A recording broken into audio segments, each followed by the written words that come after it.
I remember as a baby, barely 1 year old, when I first met Mama Courtney with her heart of gold.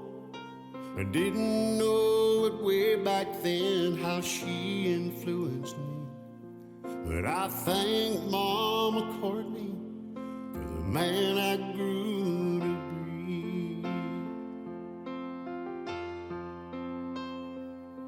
When my mother lost her way in life, Mama Courtney took me.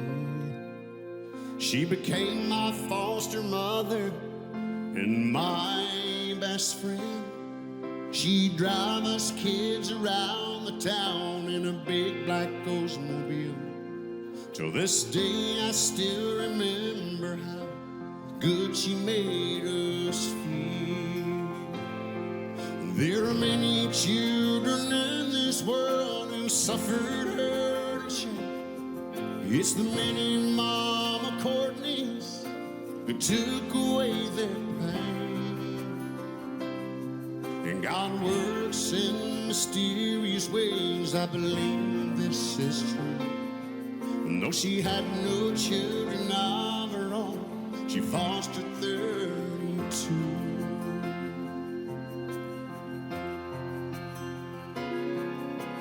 Blackie was her husband, and he drove a pickup truck, and he worked at the power station to earn an honest buck.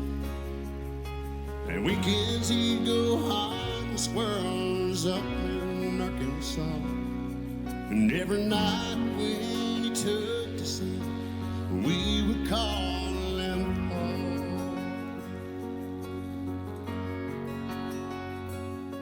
Now us kids are all now grown up and gone our separate ways, and I look back on my childhood of many happy days. And when I go back to Shreveport, I place flowers on her grave, and I thank Mama Courtney for all those kids that she saved. There are many children in this world who suffered hurt and shame. It's the many Mama Courtneys who took away their pain. And God works in mysterious ways, I believe this is true. And though she had no children of her own, she fostered 32. Though she had no children of her own, she fostered 32.